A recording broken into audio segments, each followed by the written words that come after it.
This program is designed to provide general information with regards to the subject matters covered. This information is given with the understanding that neither the hosts, guests, sponsors, or station are engaged in rendering any specific and personal, medical, financial, legal, counseling, professional service, or any advice. You should seek the services of competent professionals before applying or trying any suggested ideas.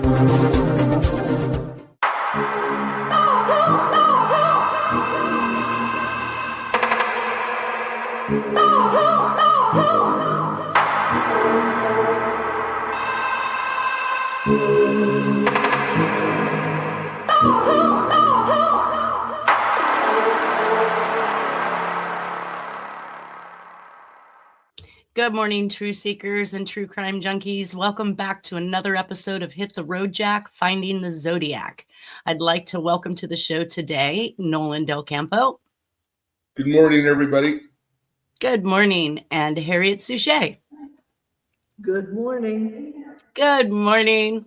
I didn't have any real news or laundry to pour out, so we're just climbing right back into the case of Laura Miller and Tim Miller. We're going to go right back into the presentation. I've got some things that I'd really like to discuss today that I thought was very important. One of them being is that I had her date of disappearance incorrect. I had it down as September 1st, 1984. However, I laid down to go to bed last night and found myself in the middle of the Killing Fields documentary with Tim Miller and, of course, their favorite two suspects, which we've talked a little bit about one of them, we've talked a little bit, I think, about both of them.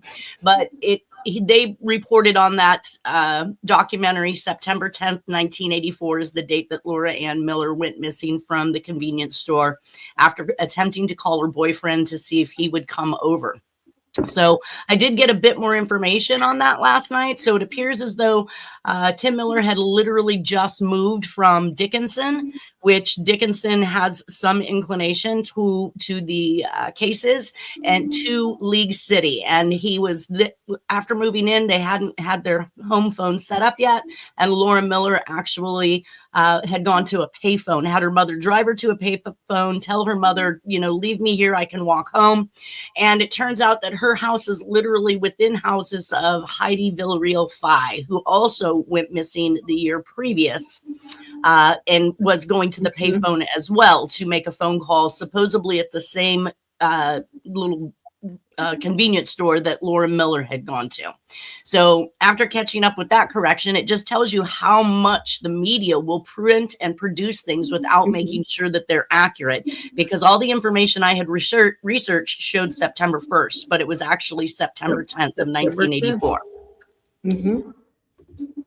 So moving on with that, where we left off last week was talking a little bit about one of the suspects for Tim Miller. And this is, this is Clyde Hendrickson. He was actually convicted and went to prison for abuse of a corpse, which is all they could literally prove, because he had been dating this gal. They supposedly left the bar one night, went out to a watering hole where they were going to go swimming.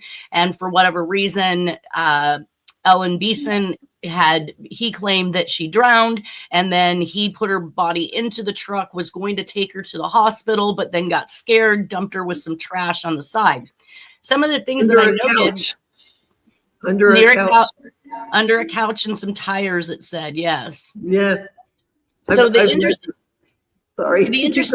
okay. The interesting part about it is that where they were finding all of the girls once they started stumbling on them, and it took them some time. I guess the first body was found in April of 1984, which would have been Heidi Fye.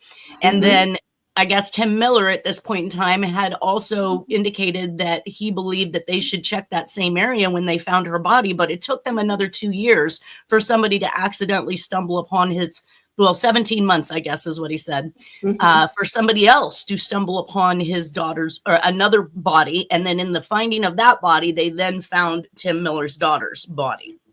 So now that we've got that straight, here's one of the excerpts. And of course, this particular documentary series that I'm watching last night was filmed and produced in 2022. And this is the approximate time that Tim Miller reached out to me to find out whether or not I still believed Jack was the Zodiac, and which I did confirm to him. Yes, that is still my belief. We had a short conversation.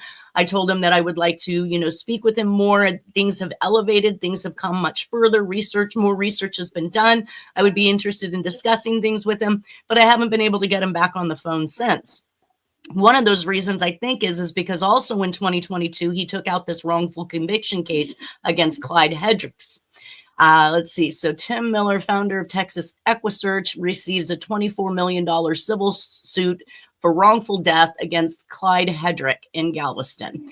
The difference, again, is that Clyde dumped Beeson under trash to hide the body. The girls in the killing fields were all laid underneath trees. And as Harriet had said, the prominent out was that they were basically posed and laid beneath these trees. So locations that the bodies were found, and if Clyde was, if he was so scared that he just dumped Beeson's body somewhere, he would have been rather collected, I would assume, if he had killed these other girls and just casually took them to a place where he continually dropped and dumped more bodies. That was one of my thoughts.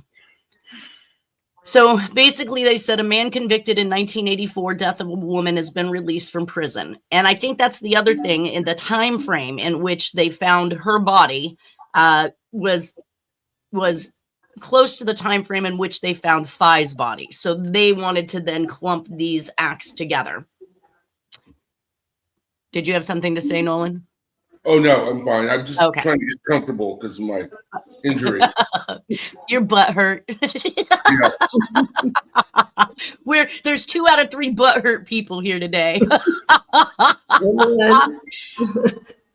Oh, actually 3 people. No, you're numb. Yeah. Numb. Yeah. I know they used to call you numb something, bad word. Now they can call me numb butt. Numb butt instead of numb nuts. Because he goes on to say, never mind, we're going to go too off the rails here. Yes, we will.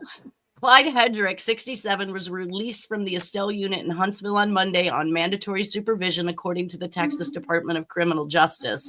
Hedrick's name is one that Texas Equusearch founder and director Tim Miller is all too familiar with. He's not in prison right now, and he's free to go, Miller said. Miller's daughter, Laura Miller, was abducted and murdered in 1984. While Hedrick was not charged in her case, Miller believes Hedrick played a role. That leads to the thought that there's more than one person involved, right? I mean, obviously, he played a role. There's 2 involved for sure. But yeah. Did the other person have teeth? He did. He was actually a NASA scientist. And wait till we get to some of the stuff that is.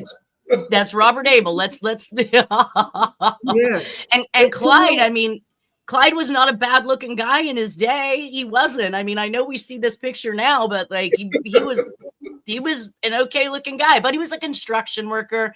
I feel like if you're working construction, you're working hard, long days. So if you're taking time away from the person you're with to go around and murder people, I don't know. You guys need to get the icy hot lidocaine roll on. That's in the private chat, guys. It says that I still remember every minute of that 17 months Laura was missing, and the helplessness and the hopelessness and the fear, Miller said. According to court records, Hedrick was convicted of involuntary manslaughter in 2014 for the 1984 death of Ellen Beeson. I am not sure why it took that long for them to figure out he was the one that killed her, since he was the one that left the bar with her, and the last time she was seen at the bar was with him and leaving with him, that it took that long for him to actually be convicted. But that is the case. 30 years, I think. 30? 20, yeah, that's what it looks like. That's crazy. So I did actually have a YouTuber comment. This is Ed Edwards Ciphers. He is constantly working on letters, though he doesn't, or at least he stated to me, he doesn't have handwriting of his suspect, Ed Edwards, in order to make any comparisons. But he believes that, and I don't know how he believes that Ed Edwards is in the midst of all of these, ciphers and codes and things like that, because he hasn't really given me any information. But he responded with the link that I gave everybody from Image Shack, which we saw on the previous screen here. And it's this Image Shack imgshack.us/I/I/45 kill 8mh.jpg. And that obviously begins with an http://. Now, what I have learned with some of the fraud seminars that I've been to is that an HTTPS means that it's a trusted site, whereas an HTTP means that it is not. I don't know what that means for Image Shack, because I do recognize that lots of people were putting images on there back in the day. This, the YouTube comment was that the sad badge image is no longer there. Correct. This is what I was, I guess, attempting to say or start with the last time that we spoke, was that the images were placed up there in 2006. So when I was able to access them and go to where they were, they listed that they had been put up in 2006, was 1 year basically after Tim Miller had found or had received the letter in the mail. And he received one version, which was a cutout version of news clippings and stuff, which we'll get to here in a minute. But he said that inside of a year, he went back to ask for, I guess, a copy or what have you of that letter. And they told him that letter was gone. So the shock to him was to find me now in possession of a copy of it and deciphering the linguistics on it to what I believe is a good fit for Jack Terrence as the Zodiac and many other crimes I think that he can be placed in the proximity of or has the training and capability to have committed. It was definitely a cryptic message sent to Tim. Yes. Is this the one? Because I think I'm coming up to that. I'm just saying that I think the copy that I used came from you and Dennis. So well, it would have to have come from me, because evidently nobody else was in possession of it. When Tim Miller was at my house, he put me on the phone with somebody, either the former head of the FBI or somebody that was head of the FBI at the time.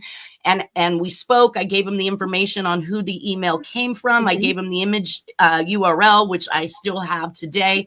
And they stated they could not source, find, or trace anything back to this sad badge. And again, very strange that Tim Miller's letter goes missing inside of the year and it's being produced on the internet. That made me think when he said sad badge image is no longer there, which is something I already knew, is that I wanted to go back on the Wayback Machine and take a look at the Wayback Machine. You can usually put a URL in. This is how I've gone and seen many things on Tom Voigt's site from the early 2000s, late 1990s. So I put the URL in there and I saw something that said images. So I thought what I was going to be doing was searching images when I used that URL. But when I clicked on images and it dropped down, it was extremely interesting to see that the Cleveland Museum of Art, number one, but literally to the right, it says top NASA images, solar system collection, and Ames Research Center. So this is somehow connected to the Wayback Machine. And if you don't know what the Wayback Machine is, it is a spider that crawls the internet and it logs and catalogs every instance of URLs and websites and pages and so forth. And it collects them into history so that you can later go back on the Wayback Machine and look at things that are no longer visible on the internet if you don't have the URL. So in Tom Voigt's case, I actually plugged in his URL for his website with AOL before he tore everything down, revamped it, and restarted a new website in regards to the Zodiac. Which, why do that? Stick with what you got. That to me is almost like a cleanup. If you're gonna go and take down, and a whitewash. Yeah. Let's clear everything. To find that this URL is actually not on there, which is kind of the next phase here. So here's me putting in that URL on the Wayback Machine, and it says Wayback Machine has not archived that URL. And that it says click here to search for all archived pages under that URL, but it comes back with nothing. So whoever was able to remove this was able to scrub it, not just from the internet by removing it from the internet, but scrub it from the internet because it cannot be found or located in something like the Wayback Machine. And here is that letter. By outside influence. What's that? He might have been pressured by outside influences to edit his presentation, and therefore he changed his medium. Well, you know what? I think about the name, the anonymous name that the person who provided it to me, Sad Badge. You know, somebody who is obviously disappointed in law for some reason. I mean, why else name yourself Sad Badge? Why would you be sad? Connotation is law enforcement, yes. Exactly. So here is the letter to the left is the one with the cutouts, albeit it's black and white. We don't have a color version of this. And we see all of the different words that it actually took to make this particular letter all the way to the bottom. The one to the right was a second image that was on Image Shack. And this one appears as though some individual attempted to trace the cutout version. So we see what looks more like handprinting on there, or at least tracing of the letters is what they did. Now, I don't know why anybody would want to do that. To me, that makes no sense to take the time to, you know, try to reinvent this letter through handwriting when there was this version that was strong and clear that you could see. One of the things I thought that if this was something that the Zodiac did, because we knew that he would make 2 and 3 communications basically with the same message, and he would keep, or not keep, but send them out to multiple locations. So my first question was this the Zodiac attempting to create that second or third communication that we were unaware of? And who was this sent to? And how did this Sad Badge find it on the internet connected to the cutout version that Tim Miller had received? All of these are very good questions that I fear we're never going to get answers to because the FBI says they can't track the person who's responsible for this. This is the, and I want to remind everybody. So in this, it says, this monster in me that makes me kill other Caucasian girls with brown hair, second in the 80s series, or the League City Fields of Death. So he is calling 3 different sets of serial killings here. 2 sets of the 80s and the League City Fields. He identifies them as completely different serial killing sprees, but also acknowledging that somebody else is involved, just like Tim Miller thought, just like Harriet's solves are coming out to say. So there is an inclination in here that there are more people killing, not necessarily that the Zodiac or the Jack is involved with these individuals, but just like the Zodiac, he's saying, I didn't do that, somebody else did. So just like the bomb on the police steps back in the Zodiac era, when he said, look, guys, don't come at me just because I talked about a bomb, because I'm not the person that bombed the police officers. If they had the wrong guy, he wanted to reach out and say, that's not the person you're looking for. And we're going to see that kind of stuff in this letter when we get to 2005 and we break down the linguistics. Another interesting part about this is not only did the individual trace the cutouts from the letter side, but they also did it from the envelope side. And when you look at this particular communication, what you notice is something that was very similar to the Zodiac's MO when he made communications, which is that he used the paper that he write on with his message, fold it into a certain way to make the actual page the envelope itself that's mailed out. And that's what has happened in this particular case.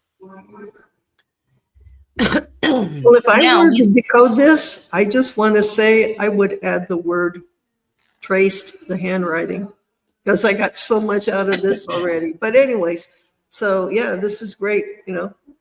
Well, and so this Dickinson thing that we were talking about. So purportedly, Tim Miller moved from Dickinson to League City. Then his daughter's killed. And at some point in 2005, and I'm not sure if Tim Miller moved back to Dickinson or not after League City, that the person was able to track and find and locate him where he was at if this is a new address and not an old address. If this is an old address, it's to suggest that there's a meaning behind them sending it to him while he was in Dickinson. Mm-hmm. So yeah, I would just definitely add the word trace, but there's a lot going on there. A lot. And let's go through with, this call out on Pat. Is that Pat Serial? I think you said his name was. Yes, his name was literally Pat Serial. So Pat Serial, the cop, is a ridiculous fooler. NASA horseman Abel is not the devil sought by the League City Blue Fuzz. So here he's saying that Abel's not your person that you're looking for. And this is actually 3 years before Robert Abel purportedly commits self-homicide. No, this is 2005, right? Yeah, and I thought he committed self. Dead. Robert Abel had just died about this time. He's gone. I thought he did that in 2008. Okay, well, No. We'll get to it. We'll get to it. But either way, even if he had just died, here you have somebody stepping out saying it wasn't him. That's not the guy you're looking for. They thought at this time period, and this is when, if I remember correctly, Tom Voigt got arrested for something that happened with the BTK cases. They thought whoever was bind, torture, or kill, which was that guy, was also this in this mess. And Pat Serial was the profiler for BTK. And Gotcha. Tom Voigt got in trouble for something that happened, and he ended up in jail. Dennis and I and a lot of people never let him live that down. Well, what's interesting is that I remember if it wasn't Sad Badge, then it was another anonymous writer who was speaking to me who had claimed that that Tom Voigt was currently being held at an FBI location where he was being questioned by something. But this had to be after I was in the case, because he wouldn't have been telling. He's like, you could check right now and call and find and blah blah blah. Mm-hmm. I looked up the institution that he was talking about, and he tried to assure me that, oh no, it's really legitimately this, like Black Ops type stuff. The FBI's got him here or something. I have the emails still. I'll find them, but those come obviously long after all of this dastardly stuff has happened. Mm-hmm. All right, so some of the things that I wanted to talk about, and if I see that I'm repeating myself, I will try to skip over that. Let me see what else I have here on my notes, because I only made it through about 1 3/4 of 2 of the 3 episodes on the killing fields. But some of the things that I picked up on was that the place that they were being dumped in on Calder Road was owned by a petrol oil company. So now we have the oil cross connection. It's clearly a place somebody would have to be familiar with. Once again, they were laid under trees. Let's see. There was actually a blue plaid Western shirt that was found, I believe, when they found Laura Miller's body, and they did mark it. And I tried to take down the case number for that. Try to look back maybe through some of the pictures I have of Jack and see if there's any shirts that would match what I saw. There was also a movie in 1984 that came out called The Killing Fields. So now we've got the media dubbing, and they claim that the media dubbed it, The Killing Fields, that is back to relating to a movie, just like many of the things that we saw with the Zodiac and relating back to movies. I think The Killing Fields, the movie was about, Cambodia and Laos. Yeah. It was. I couldn't understand the word that she said, but it was a foreign word basically that I was not familiar with. I probably should have put on some subtitles. Maybe then I could have gotten that word down. But I think you're right. It had something to do with another country. Can I add something really quick? Really quick. Yeah. Okay, Dickinson, in that area where Tim Miller and that small town, Dickinson, they had the Phillips 66 refinery or oil stuff there. And then this lot was an old Phillips 66 pump jack place. So there's the cross connections right there. Right. Because we've got the Phillips 66 map. We've got the inclination. Exactly. Yeah, we've got it marching on. Now, so there was a break. So they found the first body in April of 84. Let's see. But so Heidi Fye went missing either November, December 1983, was found 6 months later in April of 94. And what do we have for, did I have that right?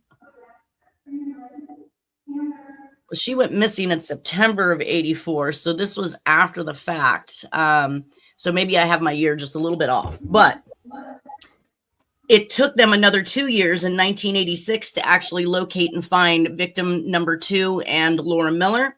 And then it took another 5 or 6 years. In 1991 is when they found the 4th victim, which was another Jane or they were both 2 does. They didn't have identifications for these other 2 victims aside from Fye and from Miller. And it says that by 1991 is when Robert Abel had now owned that section out there in Calder Road. So he didn't own it from the beginning. He owned it afterwards. I think he already was owning it, but they're officially saying something in 1991. All I know is, he definitely had a connection to that field. Well, but they specifically said when they found the 4th victim in 1991, by this time, Robert Abel was now the owner and running trail rides with horses throughout this property. So I'm going to call another obvious illogical statement to blame this man is the fact that he's running horse trail rides through this property. If he's dumping bodies, is that what you're going to do? Are you going to set up shop, run a business, and allow people to go taking trail rides on horses where they could potentially smell the...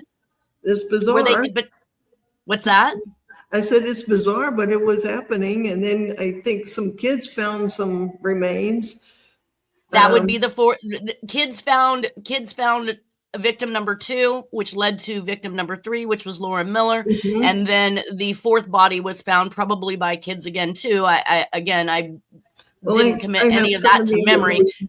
But they were independent without his help. They weren't on these trail rides with him, right? Correct. These individuals were out. Discovered the remains. Well, like I said, when the first 3 were found, Robert Abel did not own this property. It wasn't until they found the 4th victim in 1991 that now Robert Abel is owning it, operating, running, trail rides. So I don't honestly see a serial killer. Let me bring the public into my secret spot. I just don't see this happening, you guys. It seems odd, unless you want to be caught. Exactly. And they did do a search warrant on Robert Abel's place, obviously not finding anything that connected him to the murders.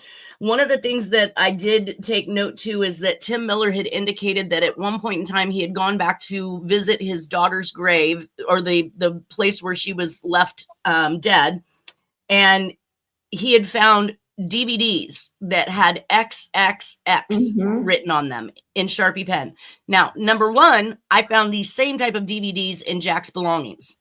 Dennis and I were not able to get them to play. I don't know if that is because the technology was so different between the time that they were created and the new computer systems that we were working off of, but we could not get these DVDs to play. And really what we thought we were going to see was probably porn, since it said XXX.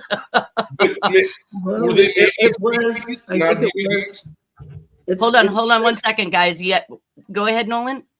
Were they maybe CDs and not DVDs? Maybe they're just audio recording. They could have been. You may be right. I don't know that Tim Miller was able to get anything off of them either. I don't recall him stating. He just remembered what was written on them, and he turned those over to the police as well. So you're completely right. They could have been CDs. Let's see. Bracewell and Gear. That's how far I got. Bracewell and Gear. The decoded of the evidence and stuff. Right, and that was 2 of the girls you'd think that Robert Abel was responsible for making triple-rated videos of, along and with so somebody else, along with other people. Anyways, right. Well, didn't you say? Oh, okay, but the people were all people that knew Robert Abel through NASA, right? Like Bracewell and John. It's naming John Walsh, and that this stuff went to a very young and up and coming guy that knew Spielberg. So, I What? mean, I'm trying to remember, Lucas. George Lucas? Yes. Okay. It's just bizarre. What was Abel's position at NASA? He was a scientist. He actually created one of the rockets. Okay. He's top So- secret. So He was- so he must have lived close to Houston then. Well, Yes. he now owns the Calder Road property by the time they find the fourth victim. So he was in the Galveston area for sure and Mhm. close by to League City. But again, the That's information not that they close to Houston.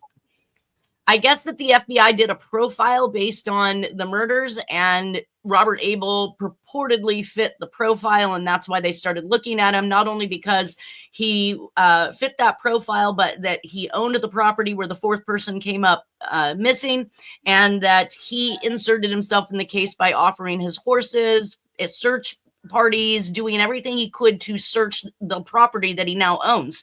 I mean, I would help if people were being found dead on my property and I wasn't responsible. I'd give all the access to whomever needed it to absolutely search my property, look for whatever you can. I think he was actually hoping, because I'm seeing a guy through many other aspects, other people.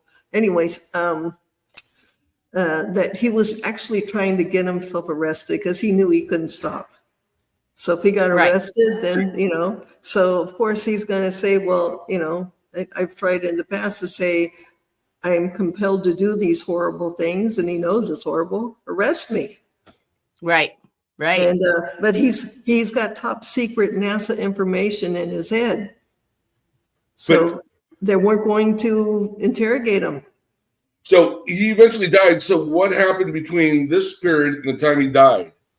He never got arrested. He just never got blamed or arrested. Is she saying that this happened to him? No, he wasn't, because they didn't find anything. Right. Yeah, So Okay. he they fit the profile. conveniently So didn't find anything. I've seen so many stories about him. People said, why didn't they see this? And then I've seen Robert Abel over the years in different sources saying that he was trying to get help and he couldn't get help. And that he worked for NASA and he had top secret information in his head. So, but that's why they were going to conveniently not find the bones and things that were on his property. There's stuff that people have told stories that made kids feel like a horror just to even look at Robert Abel, that they were scared to even be in the store with him. Well, yeah, once the media is weaponized against you, and when I'm watching many of these cases, I just did the Tylenol murders as well. Mhm. And when I'm watching what the media does to somebody, you have little to no chance of getting out from underneath the scrutiny once they've set their eyes on you. And in many cases that we've discussed where Jack says, hey, I know that there are people hemmed up for my crimes, they looked at that one person and they didn't move or budge from that person, which meant they weren't looking at anybody else. Do we know if Abel was a Freemason? I have no idea. That was Because more a like lot of NASA people are Freemasons. All the astronauts and most of the higher ups. I think he definitely had some old family connections. His family goes way back. I think if I remember right, a couple of centuries. So I would think he had some Freemason family members. I remember having to read so much about him in order to get anything that I was working on correct. And he's got some old family history. Well, at least for the amount of crimes in the League City field of deaths and some of the 80s, whether Abel did actually, get involved with things as your solve suggests, we have the letter stating that there are other people involved, that our suspect writing this letter to Tim Miller is not the only person who was killing people in the 80s, and that Robert Abel is not the blue fuzz, is not the devil sought by the League City blue fuzz. So Robert Abel may very well not have been responsible for any of the League City deaths. There's Ed Bell and what's the other names? There's a couple of other them that are pretty bad. And so this is alluding to these other creeps, so to speak. Well, and at one point when Dennis had come back from his visit with Tim Miller, he had expressed to me that Tim Miller had relayed to him that he had been involved with drugs at the time his daughter had gone missing. And the drug that Dennis stated was cocaine, and that wraps us right back around things like we're hearing about the Walshes and about other people involved with things that might be stepping on other people's toes. They're going to make sure you're not getting too big, or, you know, take out someone you love to kind of impede your progress from becoming, I guess, the kingpin of that area. All I know is I see during Reagan, he was actually using and allowing not himself using cocaine, but using the cocaine industry as a way to get information on other people. I mean, Pablo Escobar was like making billions under Reagan. So you've got all the other people in the cocaine world. I mean, it was snowing in San Francisco every day in a city that doesn't get snow. I was trying to go to school with upper education. Oh my God. So I can go on, but it's like they said, well, cocaine is huge, so we can use it to kind of sort of blackmail people. Well, and also to fund things. If they confiscated it or money and seizures associated with it, then that becomes their funding for whatever other tasks that they have at hand. For weapons for the contracts. No, they were in the CIA and offshoots of the CIA were involved in the cocaine trade. And they were using the funds to fund cause. And then it was also involved in the Iranian hostage thing and negotiations for giving weapons to different factions of Iranians that we supported. They were all, you know, our enemy at the time, but that didn't matter. And they used that to help win the election. So it's crazy. It was kind of scary because the news and the media was actually portraying Laura Miller to be the person involved with people doing drugs. They mentioned she smoked pot. Oh, good Lord, the devil's lettuce. She's just a huge drug person, right? Like, I don't even know where to go from there. But Tim Miller was obviously very upset over the fact that the news was portraying his daughter this way, portrayed her as a runaway, somebody that just give it time and she'll come back. Even after finding I-45's body and him stating, please search this area for my daughter as well. And them saying, no, it's not related, da. But it wasn't until 1997 when another girl had gone missing, Laura Smithers, who literally came from an affluent family in a good area with no reason to believe that she would be involved with drugs, gangs, or other things, that we saw, you know, a full-on flood. They said they had something like 6,000 people assisting in the search for this girl once they found her missing. And that is not how they treated Fi. That is not how they treated Laura Miller. That is not how they treated the other cases of missing women. And I think that the reporter said there was something like 33 unsolved missing and murdered women during this late 70s to early 90s and 90s killings that have happened, and none of them received the attention that this one little girl did. All right, well, that hops us right back into Jack's stuff at this point. And in September 1st of 1984, which is what I had talked about before, I thought that this particular date was the same date that Laura had gone missing, but it is not. September 1st is when Jack fills out this Placer County Probation Department. I guess it's a questionnaire. Where are you employed? What do you have going on? You know, all of these different things. Now, I want to bring to everybody's attention that it says that it's dated the monthly report for 9/1 of 1984, but there's a Post-it note over here to the right that says mailed 4/1 of 1985. So for whatever reason, while it was supposedly filled out in September, was not mailed for a good 7 months, 8 months to the probation department. We do see Jack with his blue Chevy pickup truck with a white camper shell. And I do realize that there are some murders where the sightings were white camper shells on blue trucks in Texas. But it does say up here in the notes that he is driving year and make 64 Chevy pickup and the license plate number on this particular vehicle. So we can see that those are confirmed for the time frame of what I believe that Jack had this vehicle, because we did actually see the registration card where he had purchased it, I believe, from, it was Nora's grandfather, right? Chacon. Yeah. All right, so let's see. So this is also the first time that I see that he's working for Hewlett Packard, and he is on contract from California for California Plant Protection from Pinkerton. And this is his first real job that I've even noted that he's held for more than 10 years. So he is still listing the Kirby Street address in Roseville, which we know is Nora's, but we know that there was also a time frame that he had separated. Nora moved into the Kirby Street address, and at some point in time, Jack then followed her back. Let's see. Kirby, that's not far from your place. No, it's not. It's literally like 10, not even 10 minutes around the corner.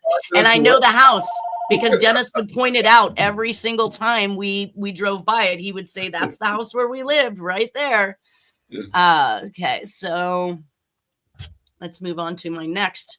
So another thing I want everybody to pay attention to is that not only did it say on that Post-it note that he mailed it on 4/1 of 1985, I'm looking at and scanned an original copy of this probation report. So if I scanned an original copy of this probation report, yet there's a Post-it note on it saying that it was mailed, that means that there was more than one version of this report created, just like the Zodiac. So he took the time to fill out two so that he had one in his possession. Otherwise, the original would have been mailed to the actual entity or to the probation department with the information in his signature, because he's certifying what I think this is really for them to check to see how much he should have to pay. And it is listing that he has child support here of $60 a month. Now, in 1984, I feel like all of Jack's former children with Letha, Marie Self, would have been over the age of 18. Wouldn't you think, Harriet? Yeah, I think it's only for Charles. So that makes me question whether or not he is really with Nora at this time. Why would he be paying child support if he's living at home? We know they got the divorce. They got the divorce when he tried to attack the family and had the assault with a deadly weapon. Right. But now we're seeing that there's child support on here. So that brings to mind again, is Jack back with Nora at this point in time? Maybe, maybe not. Otherwise, or he is back with her, not really paying her the child support he's ordered, but he's just using that to take away from his income that they could ask for, because that $60 goes to the children. I have a quick question too. It seems like right off the top, it says that the timeliness is of the essence. In other words, mail before the 10th of the month. So he fills it out on the 1st. He's got to mail it by September 10th. Why would he wait until April? Or did he actually mail a version in September and then mail again in April? I don't know. It's kind of weird. Yeah, no, his Post-it note on it says that he mailed 4/1/85. And so he's making his own note of that. And you guys, I mean, sometimes you got to take a look. It invalid, though. It says it has to be the month it's filled out has to be mailed by the 10th. That was September of 84.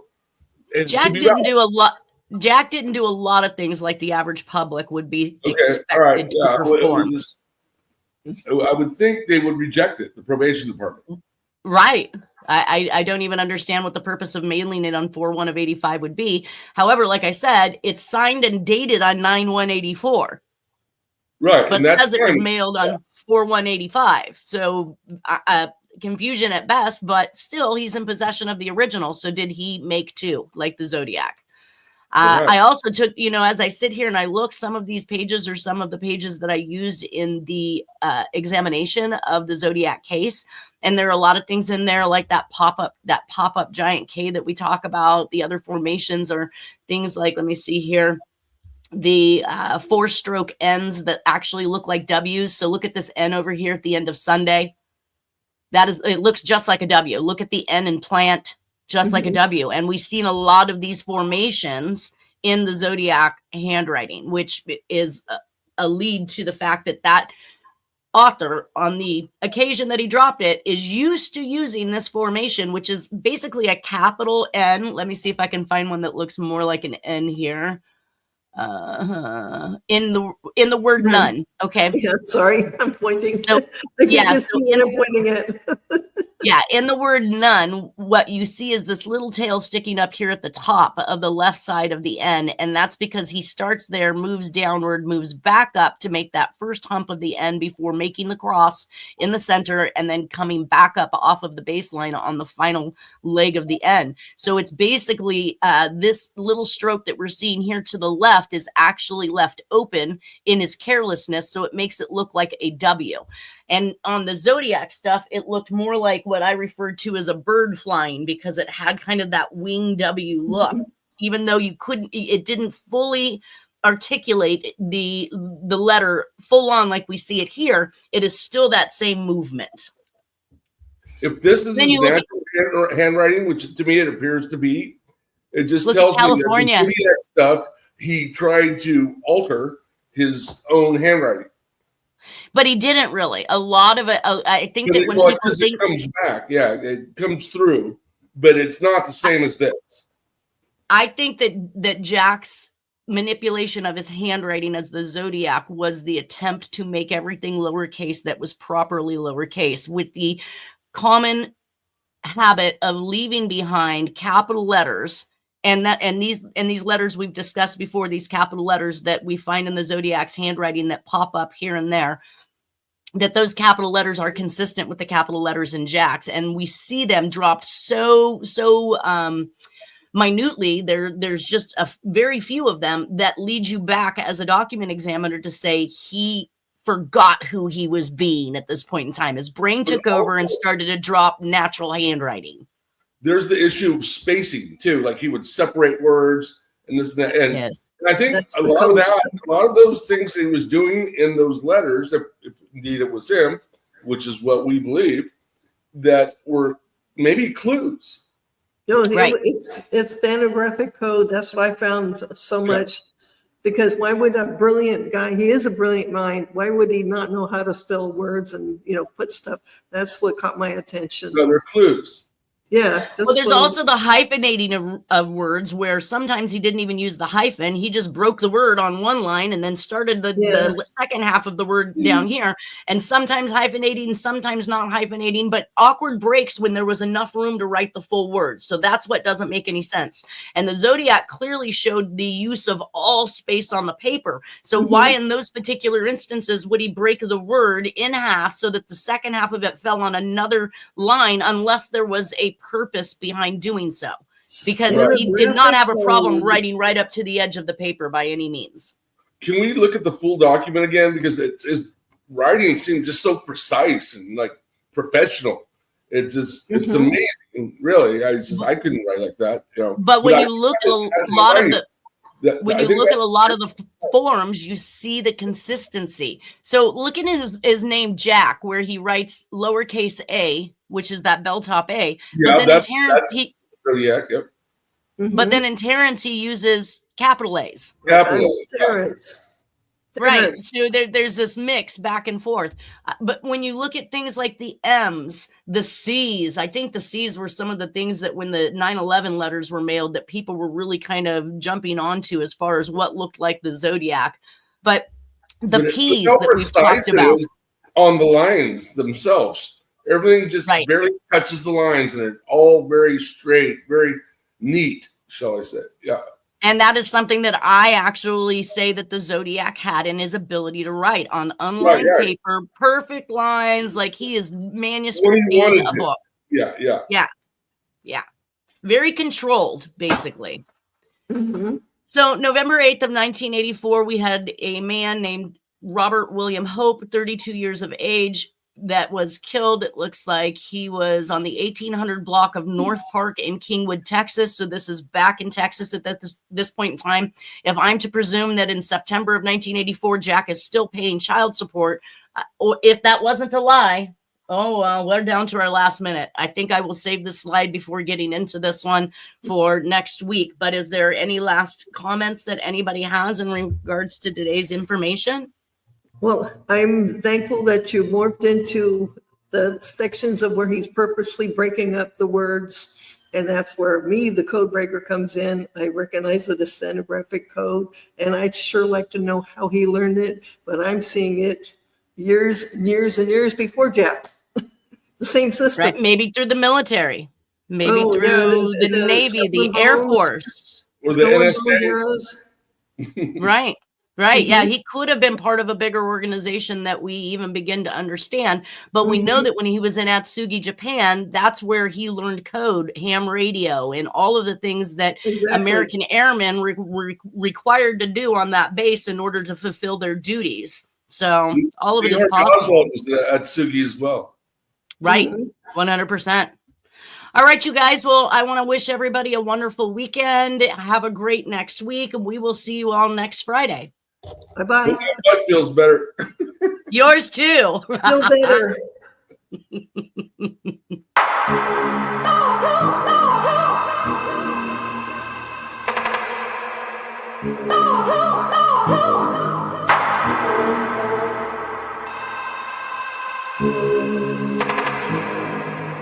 Oh,